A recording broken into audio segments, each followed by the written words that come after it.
உங்க எல்லாருக்கும் ஒரு ஒரு தாளந்து இருக்குல்ல, அதை வச்சு பணத்தை உண்டு பண்ணுங்க. ஆனா அந்த பணத்தை உண்டு பண்றதுடைய நோக்கம் என்னன்னு நீங்க விளங்கிக்காம அந்த பணத்து பின்னாடி ஓட தொடங்குனீங்க, முடிஞ்சு போச்சு.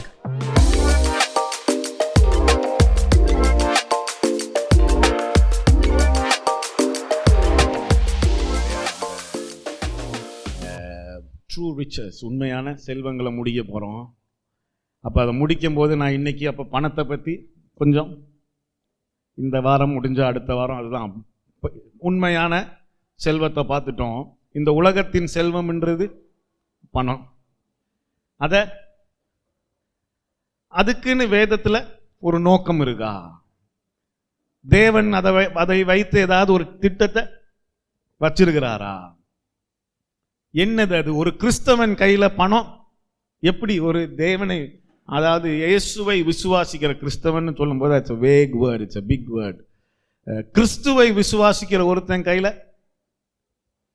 பணம் இருந்தா அவன் அதை எப்படி வாழணும் பார்க்கலாமா? புரிஞ்சுக்குவோமா? சரியா? இதை நான் உட்கார்ந்து நேரம் செலவிட்டு உட்கார்ந்து இந்த வசனங்களை தேடி தேடி திரும்பவும் வாசிச்சு அதை எவ்வளவு சிம்பிளா இலகுவா நீங்க புரிஞ்சுக்கிற மாதிரி சொல்ல முடியுமோ அவ்வளவுக்கு அதை உட்கார்ந்து இலகுவாக்கிய மண்டையில அதை கொண்டாந்து உங்களுக்கு சொல்றேன். ஏன்னா நீங்க உங்களை ஏதாவது ஒன்று சரிப்படுத்தி மேலே கொண்டு போக முடியும்னா அது தேவனுடைய வார்த்தை மட்டும்தான். ஒரு தேவனை விசுவாசிக்கிறவன் தேவனுடைய வாழ்க்கை மேல தன்னுடைய முழு, இதை சொல்லுவாங்களே, if you betting on something, வாழ்க்கையில் if you betting on something அப்படின்னா எதுலையாவது உன் காசை நீ வைக்கிறதுனா அதை இந்த வார்த்தை மேலே வை. நான் அதான் உங்ககிட்ட சொல்றேன், இந்த வார்த்தை தான், வேற ஒன்றும்.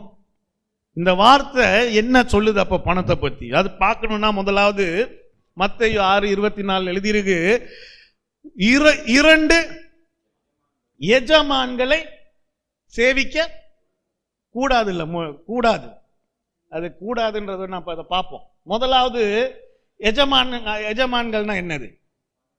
இல்லை எஜமான்னா என்னன்னு கேட்டேன் நான். எஜமான், பாஸ், மாஸ்டர். எஜமான்னு சொல்லும் போதே என்ன ஞாபகத்துக்கு வருது? என்ன வார்த்தை ஞாபகத்துக்கு வருது? என்னது அர்த்தம்? இல்லை என்னது இமோஷன், எந்த ஃபீலிங் ஞாபகத்துக்கு வருது? கரெக்ட், அதிகாரம். அப்படின்னா 2 பேருடைய அதிகாரத்துக்கு கீழே நீ இருக்கலாம். அதை தான் அங்க தெளிவா அந்த முதலாவது அதிகாரம் யாருன்னு அவர் அது நான் தான்டான்னு சொல்லிட்டார். அவர் நான் தான் தேவன், நான் தேவனாகிய நான் தான் அந்த முதலாவது அதிகாரம். 2வது அதிகாரத்தை இந்த எல்லா கிறிஸ்தவர்களும் சொல்ற மாதிரி இது அது இந்த கடவுள் அந்த ஒரு கடவுளும் அவருக்கு நிகரே, அதெல்லாம் நம்ம முதல்ல விளங்கிக்கணும். அவரு தேவன், சகலத்தையும் சிருஷ்டித்த சர்வ வல்ல அவர், யோசித்தனாலதான் சிருஷ்டிப்பே விளங்குதா? அவருக்கு நிகரா அங்க வேற எதையும் அப்படி பார்க்கும்போது இந்த எஜமானனும் அவருக்கு நிகரானவன் இல்லை. ஆனா ஒரு மனிதன் வேற எதை பார்க்கிலும் இதுக்கு கீழே ஈஸியா போயிட்டு தவணை பாருங்க. கிறிஸ்தவர்கள் நாங்க இங்க இருக்கிறோம், அதே மாதிரி உலகத்துல இந்த பக்தன் அந்த பக்தன் எல்லா பக்தர்களும் இருப்பாங்க. எல்லாருமே எதுக்கு கீழே ஈஸியா போயிட்டு தலையை கொடுத்துருவாங்க? பணத்தை தான். அதனாலதான் அவர் சொல்றாரு 2 எஜமான்கள் இருக்காங்க அப்படின்னு. உங்களையும் என்னையும், அவரை ஏற்றுக்கொண்ட உங்களையும் என்னையும் பார்த்தாத சொல்றாரு. விலங்குதான் நான் பேசிட்டு இருக்கிறது. அவரை, இது வேற யாருக்கும் கிடையாது. அவன் யாரை எஜமானம் வச்சிருக்கானோ அது அவன் பிரச்சனை.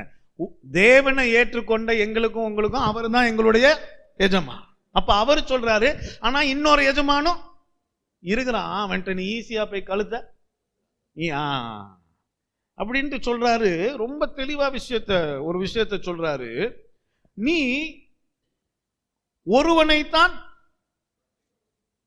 என்ன எழுதிருக்கு? 2 எஜமான்களுக்கு ஊழியம் செய்ய ஒருவனாலும் கூடாது. ஒருவனை பகைத்து மற்றவனை சிநேகிப்பான்.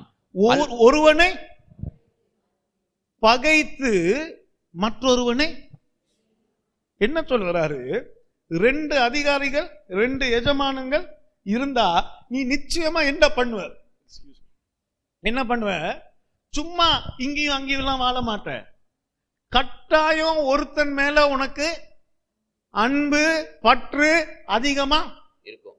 ஒருத்தன் மேல அன்பு பற்றும் வச்சுட்டு இன்னொருத்தன் மேலயும் அன்பும் பற்றும் வச்சிருக்க. ஒருத்தன் மேலதான் அன்பும் பற்றும் வச்சிருக்க. அப்படின்னா மத்தவனை நீ அப்படி தள்ளி பகைச்சிருவ. நீ ரொம்ப தெளிவா பணத்தை பத்தி மட்டும்தான் தேவன் இத, வேற எங்கேயும் வேற எதை பத்தி இந்த லெவல்ல அவர் சொல்லவே, பணத்தை மட்டும் பத்தி தான் இப்படி சொல்றாரு. அப்ப அப்படின்னு சொல்றாரு, யூ cannot serve அல்லது ஒருவனை பற்றி கொண்டு மற்றவனை அசட்டை பண்ணுவான். தேவனுக்கும் உலக பொருளுக்கும் ஊழியம் செய்ய உங்களால் கூடாது. தேவனுக்கும் உலக பொருளுக்கும், ஆங்கிலத்துல NIV-ல அழகா இருக்கு, you cannot serve God and money அப்படின்னு இருக்கு. உலக பொருளை விட ஒரு பக்கம் தேவனை நேசிக்கிறேன்னு சொல்லிட்டு பணத்துக்கு பின்னாடி ஓடிட்டு இருக்க நீ. அப்படின்னா முதலாவது அதுக்கு என்ன அர்த்தம் அதை பார்த்துருவோம். ஏன்னா அதை வாசிக்கும் போது நம்ம கிறிஸ்தவர்கள் ஆட்டோமேட்டிக்கா என்ன முடிவு பண்ணுவோம், பணம் ரொம்ப மோசம் சார். இல்ல, இவ்வளோ காலமா நான் அதை தான் உங்ககிட்ட சொல்லி கொடுத்துட்டு இருக்கேன். எங்க எழுதி இருக்கு, 1 தீமோத்தேயு இல்லையா, இங்கே ஒரு இடத்துல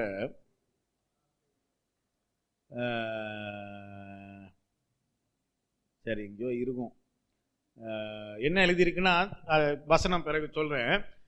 பணம் வந்து தப்பு இல்லை, the love of money, it's not money.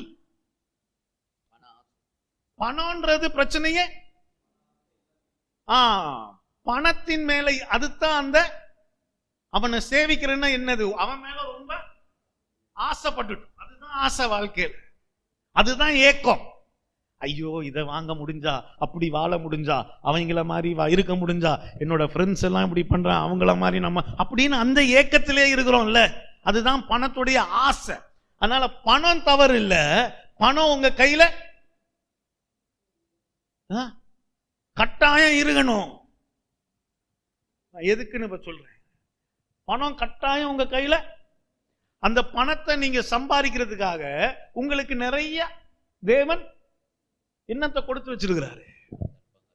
உங்களுக்கு முதலாவது தாளந்தங்களை கொடுத்திருக்கிறார், எபிலிட்டி. அப்புறம் பெலனை, ஆவியானவர் மூலமாக பெலனை கொடுத்திருக்கிறாரு. சிந்தனை, யோசனைகளை, ஆலோசனைகளை கொடுக்கிறாரு. வாசல்களை திறக்கிறாரு. ஆப்பர்ச்சுனிட்டிஸ் உங்களுக்கு அவர் கொடுத்துட்டு அதை நீங்க கவனிக்காம விட்டுட்டீங்கன்னா அது யாரு பிரச்சனை? அப்ப வேற யாரையும் சொல்லி. அப்படின்னா பணத்தை சேவிக்கிறதுன்றது, தேவனை சேவிக்கிற, பணத்தை சேவிக்கிறன்றது, நான் அன்னைக்கு சொல்லிட்டு இருந்த மாதிரி, பாபு வந்து டெய்லரிங் கடை வச்சிருக்காரு, அவருக்கு தைக்க தெரியும். நானும் கிறிஸ்தவர்களுக்கு மட்டும்தான் தப்பேன்னு சொன்னா அது பேரு, அது வந்து தேவனையும் இல்ல. அவர் ஒரு தாளந்த கொடுத்திருக்காரு, அந்த தாளந்த வச்சு அவரு பணம் உண்டு பண்ணணும், அதை ஒழுங்கா பண்ணினாரு. நான் சொல்றேன், அதை பண்ணனாலதான் ஒரு வீடு வாங்கினாரு, ஒரு வண்டியை வாங்கினாரு, கல்யாணம் கட்டி கொடுத்தாரு, குழந்தைங்களை படிக்க வச்சாரு. மல்லிகாவும் பாபுவும் சேர்ந்து இப்படி ஒண்ணு பண்ணிருக்காங்களா? எதனால? அவங்களுக்கு தெரிஞ்ச ஒரு கலைய யூஸ் பண்ணி பணத்தை உண்டு பண்ணிட்டாங்க. இப்ப என்ன பிரச்சனைனா, இப்ப இன்னைக்கு இப்ப பாபு வந்து 2 மாசமா 3 மாசமா ஆளை காணோம். அங்கதான் பிரச்சனை தொடங்குது. விளங்குதா? நான் அவரை பத்தி சொல்லல, எதையாவது நான் சொல்ல போய் இவங்க நாளைக்கு அதையே எடுத்து சுத்திட்டு விளங்குதில்ல நான் பேசிட்டு இருக்கிறது. இப்ப அவரை 3 மாசம் காணாம, எங்க? எனக்கு இதுக்கெல்லாம் நேரம் இல்லை, எனக்கு தேவனுக்கெல்லாம் நான் போய் அந்த பணத்தை உண்டு பண்ணணும், பணத்தை உண்டு பண்ண, அங்கதான் பிரச்சனை தொடங்குது. விளங்குதா? ஏன்னா பணத்துக்குரிய நோக்கத்தை அப்ப நீங்க தொலைச்சிட்டீங்கன்னு அர்த்தம். நான் பேசுற விளங்குதா உங்களுக்கு? நான் வந்து ஆரம்ப காலத்துல இருக்கிற இந்த பப்ஸ் எல்லாம் இருக்குல்ல, இந்தியாவில் நிறைய பப் இருக்கும். எல்லா பப்லையும் நான் போயிட்டு கிட்டார் அடித்து பாட்டு பாடிட்டு இருப்பேன். எங்களுக்குன்னு ஒரு சின்ன கூட்டம் எல்லாம் இருந்துச்சு. ஏன்னா எனக்கு தெரிஞ்ச கலையை வச்சு நான் இன்னைக்கு அதுக்கெல்லாம் நேரம் இல்லை. இன்னைக்கு இதுதான் என்னுடைய முழு நேர வேலை. நான் பேசுறது உங்களுக்கு விளங்குது இல்லை? அப்ப நீங்க ஒரு கலையை உங்க எல்லாருக்கும் ஒரு தாளந்து இருக்குல்ல, அதை வச்சு பணத்தை உண்டு பண்ணுங்க. ஆனா அந்த பணத்தை உண்டு பண்றதுடைய நோக்கம் என்னன்னு நீங்க விளங்கிக்காம அந்த பணத்து பின்னாடி ஓட தொடங்குனீங்க, முடிஞ்சு போச்சுக்க. விளங்குதா? கிறிஸ்தவர்கள் ஆகிய நானும் நீங்களும் விளங்கிக்க வேண்டிய முக்கியமான விஷயம் இது. முதலாவது, சரியா? நீ தேவனையும் இயேசுவையும் பணத்தையும் சேவிக்க முடியாது. அதுக்குன்னு பணம் இல்லாம நீ இந்த உலகத்துல அதனாலதான் நம்ம இப்ப யோசிக்கணும். அப்ப இந்த பணத்துக்குன்னு ஏதாவது நோக்கம் இருக்கா? தேவன் அதை நமக்கு சொல்லி இருக்கிறாரா? அது விளங்குனா தானே, அதை விளங்குனா தானே போயிட்டு எதனாலும் செஞ்சு சம்பாதிக்க நமக்கு அந்த வைராக்கியம் முதல்ல வரணும். இல்ல, நான் நிறைய பேர்கிட்ட பேசும்போது என்னடா ஒரு வைராக்கியமே, அந்த ஒரு என்ன சொல்லுவாங்க, வயிற்றுல ஒரு there should be fire in your stomach ன்னுவாங்கல்ல. நான் இன்னைக்கு நிறைய சின்ன, இப்ப நான் அந்த வயசுல இருக்கும்போது, பாபு நீங்க எத்தனை வயசுல வேலை செய்ய தொடங்குனீங்க? வேலை பழக தொடர்ந்து 13, 16 வயசு. அதை தான் நானும் சொல்லிட்டு இருக்கேன். நான் 17 வயசுல ரோட் சைட்ல வேலை செய்ய தொடங்கிட்டேன். அம்மா அப்பாட்ட இருந்து ஒரு காசு ரோட் சைட்ல இந்த சிம் கார்டெல்லாம் வித்துட்டு இருப்பேன். என்னெல்லாம் பண்ண முடியுமோ எல்லாம் டெய்லி. ஏன்? நாங்க தேவன் பலத்தை கொடுத்திருக்காரு சம்பாதிக்கிறதுக்காக. அன்னைக்கு ஆனா நோக்கம் இருக்கல. அன்னைக்கு சம்பாதிச்சு காசு கைக்கு வந்தோன்னு அடுத்த நேரம் எங்க இருப்போம்னு நினைக்கிறீங்க? சம்பாதிக்கிறதே அதுக்காக தான் இருந்துச்சு. நோக்கம் தெரியல, நோக்கம் விளங்கல. ஆனா இன்னைக்கு நிறைய பேர்கிட்ட இந்த வயசுல 19, 18 வயசுல 20 வயசுல பேசும்போது அவனுக்கு ஒரு சம்பாதிக்கணும்ன்ற ஒரு அதுக்கெல்லாம் என்ன ஆச்சுன்னு அடிக்கடி யோசிப்பேன். ஏன்னா பணத்தை நேசிக்கிறதான் தப்பு. நீ பணம் இல்லாம இந்த உலகத்துல இதுவரைக்கும் விளங்குனா ஒரு ஆமேன்னு சொல்லுங்க. நீங்களாம் ஏதோ முறைச்சு பார்த்துட்டு இருக்கிற மாதிரி இருக்கு எனக்கு. ஆனாலும் சொல்றத சொல்லிதானே ஆகணும். முதலாவது வேதம் ரொம்ப தெளிவா ஒரு விஷயத்தை சொல்லுது. நான் ஒரு 3-4 விஷயம் சொல்ல போறேன். ஏன் பணத்துக்குரிய நோக்கத்தை இன்னைக்கு உண்டு பண்ணிக்குவோம். நான் பணம் என் கையில, முதலாவது பணத்தை, இயேசுவையும் பணத்தையும் சேவிக்க முடியாது அப்படின்னா என்னன்னு பார்த்துட்டோம் இல்லையா? இப்ப பணத்தை சேவிக்கிறேன்னா அது பணத்தின் ஆசை, அதுக்கு பின்னாடியே ஓடிட்டு இருக்கிறது, அதையே யோசிக்கிறது. என் எண்ணம் எல்லாம் என் ஏக்கம் எல்லாம் பணம் சம்பாதிப்பது தானேன்ற அதுதான் தவறு. உன் தாளந்தை வைத்து நீ பணத்தை உண்டாக்க வேண்டியது ஒரு கட்டாயம். அதுதான் தேவன் எழுதுறாரு, உனக்கு wealth, to create wealth, நான் உனக்கு பலத்தை தருகிறேன். பலத்தை எதுக்கு தராராம்? பணம், நீ பணம் உண்டாக்க நான் பலன் தரேன்னு அவரே சொல்லும் போது நம்ம பணமானு உட்கார்ந்துட்டு இருக்க கூடாது.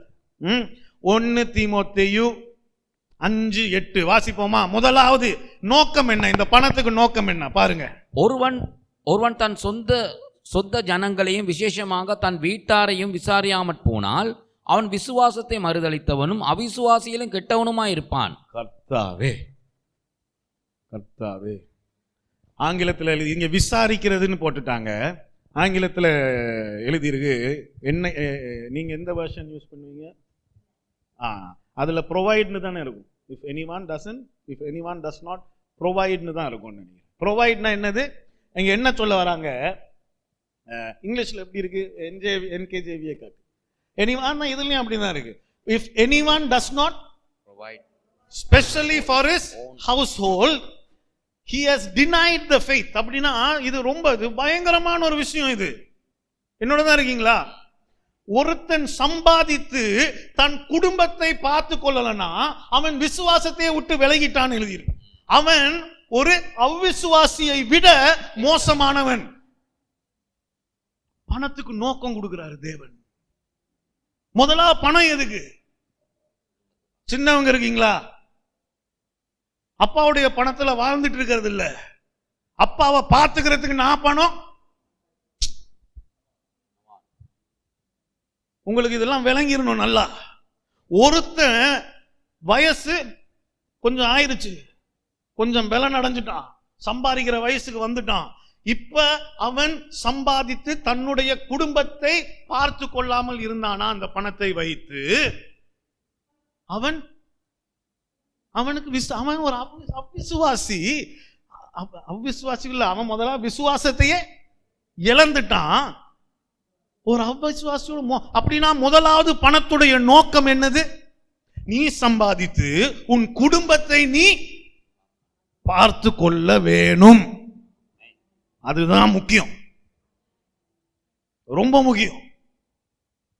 உங்களுக்கு பசங்க நிறைய பேர் இங்க வந்து என்கிட்ட சொல்லிங்க, இதை நீங்க நல்லா விளங்கிக்கங்க இன்னைக்கு. அப்புறம் எங்களுக்கு வயசாயிருச்சு, நாங்கெல்லாம் தப்பிச்சிட்டோம்ல, நீங்களும் சம்பாரிச்சு ஹலோ உனக்கு பேலன் இருக்கிற வரைக்கும் உன் வேலை என்னது? சம்பாதிச்சு என்ன பண்ணணும்? சம்பாதித்தை வச்சுட்டு நான் எத்தனை துணி வச்சிருக்கேன், எத்தனை வாகனம் வச்சிருக்கேன், இன்னைக்கு அதுதான் நீங்க விளைவிக்குவீங்க. எத்தனை வீடு கட்டிட்டேன்றது தேவன் முக்கியத்துவப்படுத்தவே இல்லை. வேதத்துல ஒரு விஷயத்தை முக்கியத்துவப்படுத்திட்டே இருக்காரு, நீ பணத்தை உண்டு பண்ணணும், ஆனா அது உனக்குன்னு இருக்கக்கூடாது.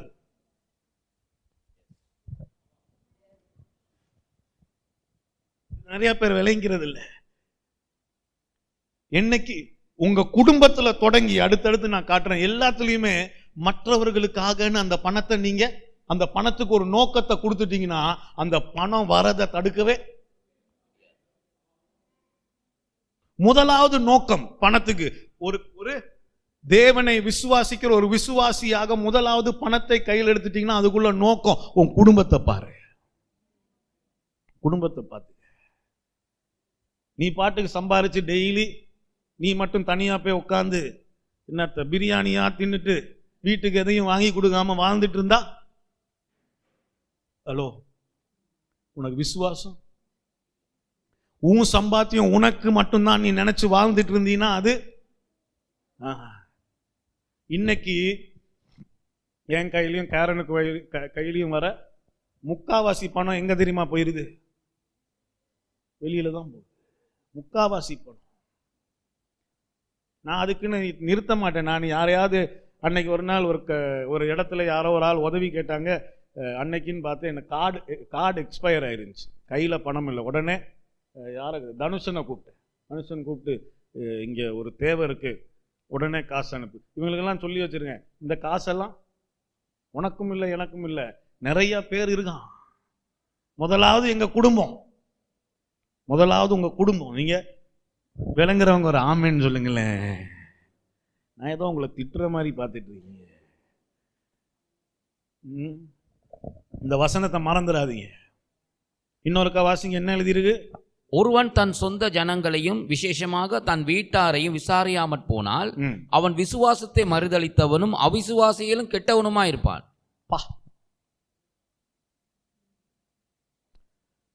புதிய ஏற்பாட்டில் நிறைய வசனங்கள் இவ்வளவு ஸ்ட்ராங்கா அந்த இல்லையா? இந்த கலாத்தியர் 6:6 ஒரு வசனம் இருக்கு, யாரு படிச்சு கொடுக்குறாங்களோ அவனுக்கு யாரெல்லாம் நன்மையை பெற்றுக்கிறானோ கற்றுக் கொடுக்கிறவன்ற அந்த நன்மையை நீ கட்டாயம் பகிர்ந்துக்கணும். பகிர்ந்துக்கலன்னா நீ உன்னதையே நீ ஏமாற்றுகிற தேவனை நீ அப்படின்னு நிறைய பயங்கர ஸ்ட்ரிக்டா அந்த ஒரு வசனம் இருக்கு. அந்த மாதிரி புதிய ஏற்பாட்டில் அந்த மாதிரி வசனங்கள் கொஞ்சம் கம்மியா தான் இருக்கும். இது அப்படி ஒரு வசனம். அப்படின்னா கலாத்தியர் 6:6 வாசிக்கும் போது வார்த்தை கற்றுக் கொடுக்க வார்த்தை எவ்வளவு முக்கியம்னு அங்க சொல்ல வராங்க. அதே மாதிரி நீ குடும்பத்தை உன்னுடைய சம்பாத்தியத்தை வைத்து பார்த்து கொள்வது எவ்வளவு முக்கியம்னு இங்க எழுதி வச்சிருக்காங்க பாருங்க. விளங்குதா? ஆமென். சரி, சீக்கிரமா ரெண்டாவது நீதிமொழிகள் 3:9 வாசிப்போம். நீதிமொழிகள் 3:9 என்ன சொல்லுது? உன் பொருளாலும் உன் எல்லா விளைவின் முதற்பலனாலும் கர்த்தரை கனம் பண்ணு. உன் பொருளாலும் உன் எல்லா விளைவின் முதற்பலனாலும் பொருள்னா கனம் பண்ணு. பொருள்னா பணம். அப்போ உன் பணத்தினாலும் அதுக்கப்புறம் கர்த்தரை கனம் பண்ணு. எல்லா ஒரு நிமிஷம், உன் பொருளாலும் எல்லா விளைவின் முதற்பலனாலும். அப்படின்னா உனக்கு எதுலெல்லாம் என்னெல்லாம் பலன் வருதோ அதுல முதல் அங்க எவ்வளவுன்னு சொல்லல, அது இன்னொரு விஷயம். நாங்க படிப்போம் ஒரு நாள் நேரம் இருக்கும்போது.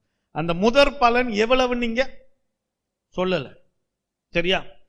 அதனால அப்படின்னா அதுக்கு என்ன அர்த்தம்? நம்ம இப்ப எல்லாரும் முதற் பலனோடனே அந்த 10% தானே யோசிக்கிறோம். 10% அந்த 10% உடைய அது மாறி அது வேற மாதிரி ஆகி புதிய ஏற்பாட்டில் அது வேற எங்கேயோ இருக்குது. அப்ப அந்த முதற் பலன்னு சொல்லும் போது இங்க முதற் பலன் எவ்வளோன்னு சொல்லல. ஆனா முதற் பலன் நீ என்னத்தை செஞ்சாலும் அதுல வர நன்மையையும் உன் பொருளையும் விளைவின் முதற் பலனாலும் கர்த்தரை கனம் பண்ணு. கர்த்தருக்கு இப்ப முதலாவது நோக்கம் இருக்கு உன்னுடைய பணத்துக்கு, குடும்பத்தை பார்த்துக்க.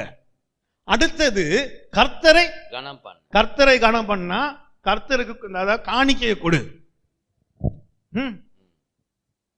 ரொம்ப முக்கியமா சொல்லியிருக்கு பாருங்க. ரெண்டாவது முறை நான் சொல்றேன், ரெண்டாவது விஷயத்திலையும் பணம் உனக்குன்னு சொல்லப்படல. மிச்சமெல்லாம் உனக்கு தான். ஆனா கட்டாயம் அதுல கொஞ்சத்தை எடுத்து தேவனுக்கு முதல்ல குடும்பத்தை பாரு. குடும்பத்தை கடன்ல வச்சுட்டு நான் கர்த்தருக்கு இல்ல இல்ல இல்ல அதெல்லாம் அந்த தேவன் அப்படி சொல்லல. நான் நிறைய பேரை பார்த்துட்டேன், அதனாலதான் சொல்றேன். கடன் வாங்கினாலும் அந்த 10% கொண்டாந்து சபையில கொடுத்துறோம் பயத்தினால. குடும்பத்தை ஒழுங்கா பணம் கைக்கு வருதா அதுல முதல்ல கொஞ்சத்தை எடுத்து தேவனுக்கு கொடுத்துரு, மிச்சத்தை கட்டாயம் குடும்பத்தை பார்த்துக்க. கனம் பண்ணு. தேவனை கனம் பண்றேன்னு நம்ம சொன்னோம்னா அதை செயல் எப்படி காட்டுறோம்? ஞாயிற்றுக்கிழமை சர்ச்சுக்கு வரனாலையா இல்ல பவுல் வந்து கலாத்தியர்ல அதை அழகா எழுதிட்டாரு. உன்னை யாரும் சாபத் டே, என்ன சாபத் டேன்னா என்னது? ஓய்வு நாள். ஓய்வு நாளை குறித்து உன்னை யாரும் நியாயம் தீர்க்க கூடாது. அதெல்லாம் ஓய்வு நாளை குறித்து ஃபுல் மூன் பண்டிகை நாள், ஃபுல் மூன், நமக்கு ஃபுல் மூன் போய அப்ப அதை குறித்தெல்லாம் யார் வாசிச்சிருக்கீங்களா? அந்த வசனம் எல்லாம் நானே உங்களுக்கு காட்டியிருக்கேன்ல. அதை குறித்து யாரும் உன்னை குற்றம் சாட்ட கூடாது அப்படின்னு அவரே சொல்லிட்டாரு. அப்படின்னா நீ ஞாயிற்றுக்கிழமை வந்து சர்ச்சில் உன் முகத்தை காட்டுறதுனால தேவனை கனம் பண்றியா? இல்ல அப்படி பயங்கரமா எல்லாரும் முன்னாடி வாழ்ந்துட்டு இருக்கனால எப்படி நீ தேவனை எப்படி கனம் பண்ற? நீ தேவனை கனம் பண்றதுக்கு ஒரு 2-3 விஷயம் தான் இருக்கு. என்னது? வார்த்தையை கனம் பண்ணு. தேவனை கனம் பண்ற. உனக்கு போதிக்கிறவர்களுக்கு 2 கணம் உண்டு, அதெல்லாம் வாசிச்சிருக்கோம்ல. அதே மாதிரி நீ தேவனை கனம் பண்றது எப்படி? உன் முதற் பலனாலும் உன் பொருளாலும். நீ இப்போ ஒரு 1000 ரூபாய் சம்பாரிச்சுட்ட, அதுல ஒரு 100 ரூபாய 100 ரூபான்னு தான் இல்ல 1000 ரூபாயும் கொடுக்கலாம். அந்த 100 ரூபான்றத பாருங்க, அந்த கிறிஸ்தவ பழக்கம் அப்படியே வந்துருது.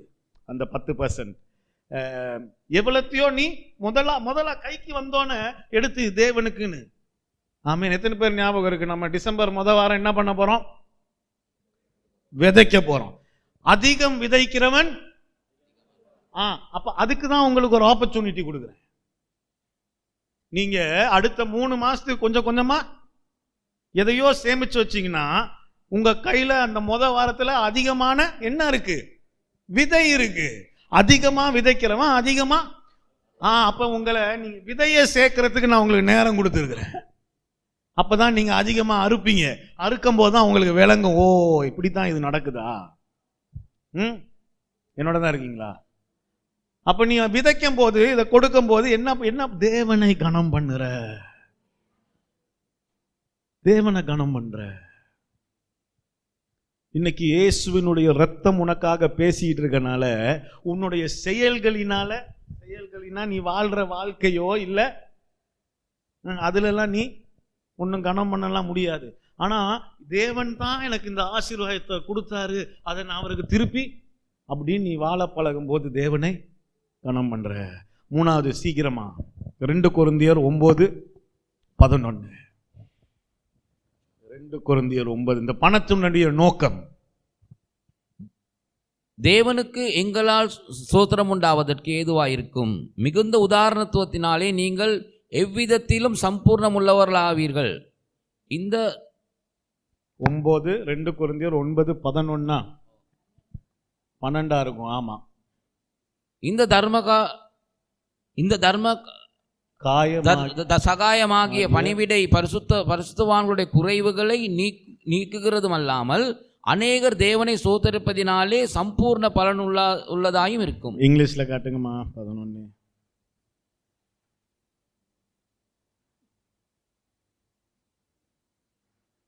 பத்து.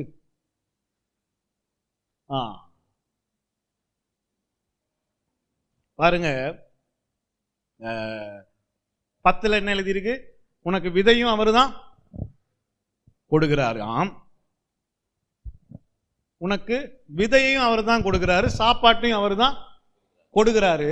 உன்னுடைய விதையை அவர் அதிகமாக்கட்டும் அப்படின்னு எழுதுறாரு. உன்னுடைய விதையை அவர் அதிகமாக்குவார். எதுக்கு? while you are enriched in everything for all liberality for the administration of this service. என்ன சொல்ல வராருன்னா, அந்த விதையில நீ ஜெனரஸ்னா என்னது? தாராளமா. அந்த விதையில நீ தாராளமா இருக்கும் போது, தாராளம் என்றது கொஞ்சம் ஒரு நிமிஷம் என்ன கவனிங்க.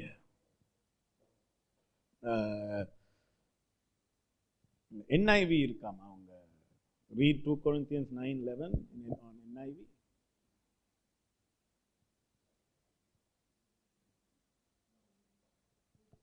2 Corinthians 9:11.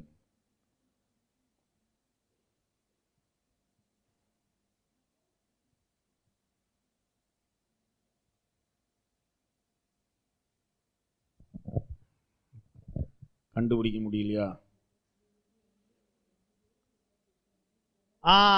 be enriched in every way so you can be generous.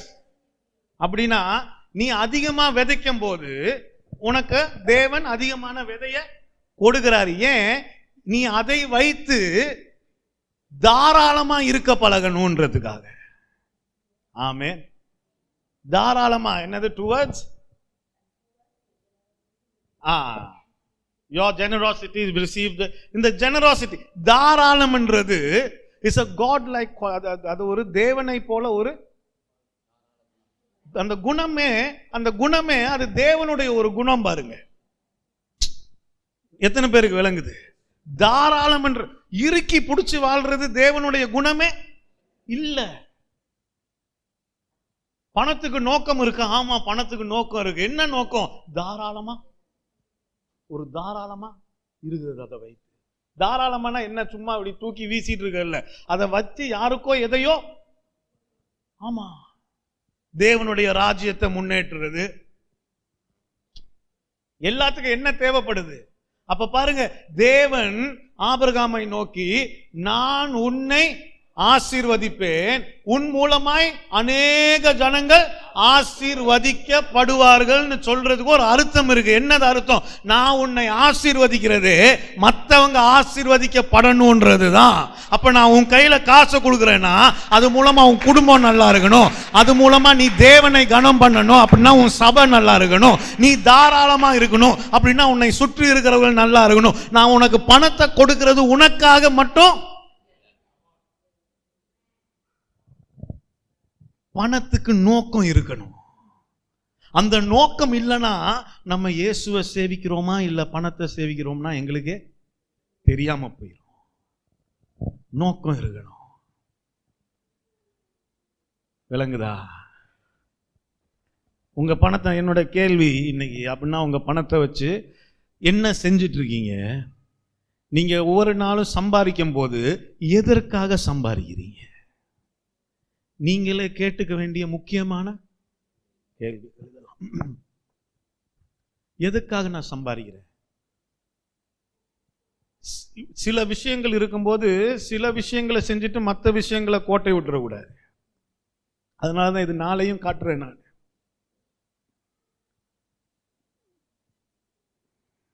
ஏன்னா நான் இந்த உண்மையான செல்வங்களை பத்தி பேசும்போது ஒரு வசனம் காட்டினேன்ல, அது எத்தனை பேர் வாசிச்சீங்க? ஞாபகம் இருக்கா? லூக்கா 16:11. அது இன்னொருக்கா வாசிப்போமா?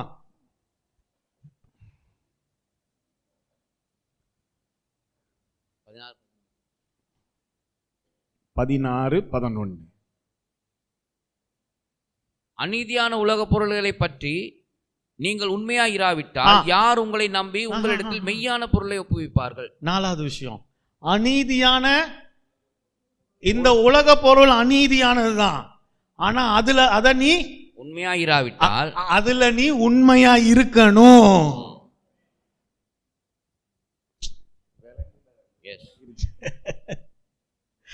அது அநீதியான உலக பொருள், அநீதியான உலக பொருள் தான். ஆனா அது உன் கைக்கு வந்தோன்னு நீ அதுல உண்மையா இருக்கணும். உண்மையா இருக்கிறன்னா அப்ப என்னது? குடும்பத்தை பார்த்துக்க, தேவனை கனம் பண்ணு, தாராளமா இரு. அப்பதான் உன் பணத்துக்கு நோக்கம் உண்டாகுது. ஆமென். நான் எதுக்காக சம்பாதிக்கிறேன்? என் குடும்பத்தை பார்த்துக்கிறதுக்காக, தேவனுக்கு கொடுப்பதற்காக. தாராளமா எவனோ ஒருத்தன் சுத்தி கஷ்டத்துல தாராளமா இருக்கணும்ன்றதுக்காக. ஆமென். விளங்குதா? எனக்கு வார்த்தையை கற்றுக் கொடுக்கிறவர்கள் இடத்துல நான் தாராளமா இருக்கணும்ன்றதுக்காக நிறைய காரணங்கள் இருக்கு. அந்த நோக்கம் உங்களுக்கு முதல்ல விளங்கிடணும். ஆமென். நாளையில இருந்து போய் சம்பாதிங்க, அது ரொம்ப முக்கியம். சம்பாதிக்கிறது கட்டாயம், போய் சம்பாதிங்க. நாளைக்கு டாக்டர் ஆனோன்னு நான் ஏதோ ஒரு வில்லேஜில் போய் ஃப்ரீயா சேவை செய்ய போறேன்றது இல்லை. நான் சொல்றேன், விளங்குதா? அதை பண்றதுலாம் தப்பு இல்லை. ஆனா தேவன் உனக்கு நீ ஃப்ரீயா சேவை செய்யறது, என்னோட ஒரு நிமிஷம் யோசிச்சு பாருங்க. இதெல்லாம் நீ ஃப்ரீயா சேவை செய்யறதுக்கு யாரையோ எதிர்பார்த்துக்கிட்டு இருக்கணும். அதுக்கு நீனே சம்பாதிச்சு அந்த சேவையை இன்னும் நல்லா செய்யலாமே. விளங்குதா நான் பேசிட்டு இருக்கிறது? பணத்தை உண்டு பண்ணுங்க, அது தப்பே. ஆனா அந்த பணத்துக்கு நோக்கத்தை கொடுங்க. டெய்லி காலையில இருந்து சாயங்காலம் வரைக்கும் அந்த டுக்க ஓட்டிட்டு இருக்கேன்னா ஏன் ஓட்டிக்கிட்டு இருக்கிறேன்ற அந்த நோக்கம் உள்ளுக்கு வந்துடணும். ஒரு பிசினஸ் பண்ணிட்டு இருக்கேன்னா எதுக்காக இந்த பிசினஸ்? இந்த பிசினஸ் இல்லைன்னா இது என் கையை விட்டு போயிருச்சுன்னா நான் அசிங்கப்பட்டுருவேனோ, என் பேர் அடிபட்டுருமோ, நான் நல்லா இருப்பேனா, நான் நல்லா இருக்கமா, அந்த நானை தூக்கி வீசிருங்க. ஏன்னா பணத்துக்கு அப்ப நோக்கம் இல்லைன்னு அர்த்தம். நீங்க 5 ரூபா சம்பாதிக்கிறீங்களா, 500 ரூபா சம்பாதிக்கிறீங்களா, இல்ல 5 லட்சம் சம்பாதிக்கிறீங்களான்றது இல்ல பிரச்சனை. நீங்க 5 ரூபா சம்பாதிச்சாலும் அந்த 5 ரூபாய்க்கு ஒரு நோக்கத்தை கொடுங்க. நீங்க நோக்கத்தை கொடுக்கும் போது அந்த பணம் உங்களை தேடி வரது. அதுக்கப்புறம் தடுக்க நோக்கம் இல்லாத இடத்துல பணம்.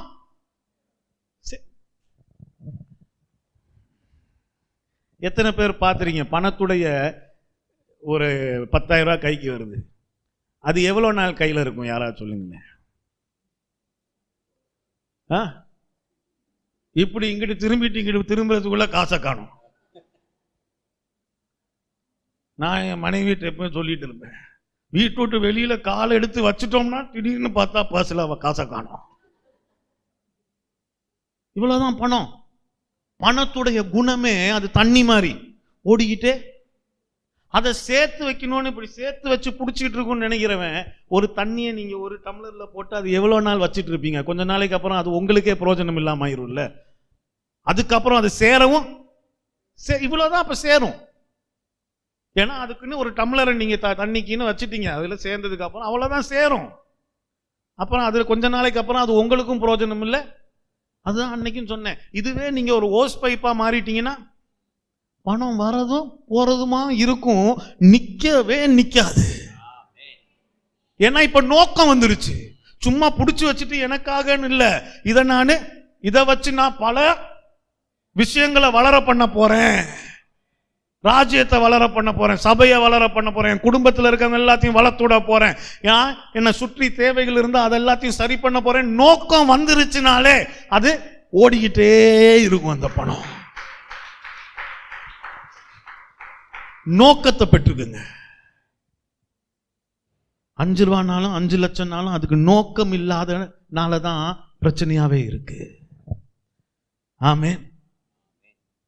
விளங்குதா? எத்தனை பேர் விளங்கி இருக்கணும்? கட்டாயமா. நேரம் ஆயிருச்சு.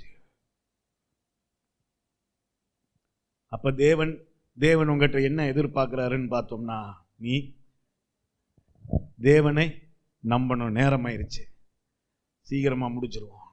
நீ தேவனை நம்பணும், பணத்தை இல்லை. அடுத்த வாரம் தொடர்ந்து பார்ப்போம், சரியா? ஏன்னா 4வது விஷயத்துக்கு நான் போகலை. 4வது விஷயம் வந்து இருங்கம்மா 4வது விஷயம் வந்து விதைக்கிறது. அதுக்குள்ளே நான் போக முடியல இன்னைக்கு. அது ஏன் அது அதில் ஏன் பைபிள் அப்படி ஒரு விஷயத்தை நம்மக்கிட்ட சொல்லணும்? நான் பணக்காரன் ஆகிறதுக்காகவா, இல்லை அதுக்கு பின்னாடி ஏதாவது ஒரு திட்டம் இருக்கா? நான் எப்பவுமே சொல்லுவேன், எனக்கு இந்த ப்ராஸ்பரிட்டி காஸ்பலில் எனக்கு நம்பிக்கையே அதான். அது இன்னும் எனக்கு அது அப்படி ஒரு காஸ்பல். எனக்கு ப்ராஸ்பரிட்டி காஸ்பல்னா நீ உலகத்தில் இருக்கிறதே பணக்காரன் ஆகிறதுக்கு தான் அப்படின்னு ஒரு ஒரு ஒரு சத்தியம் பேசிட்டு இருக்காங்க. நீ இயேசு வந்ததே நீ பணக்காரன் ஆகிறதுக்காக தாண்டா அப்படின்னு. அது ஏன்ட்ட கேட்டிங்கன்னா, இந்த பிரமிட் ஸ்கீம் தெரியுமா? எத்தனை பேருக்கு பிரமிட் ஸ்கீம் தெரியும்?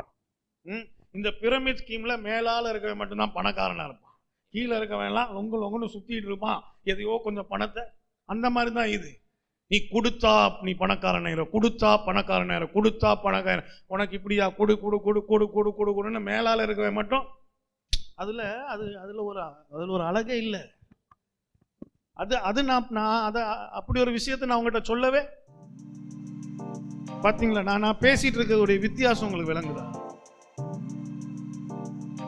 பணத்துக்கு நோக்கத்தை கொடுங்க,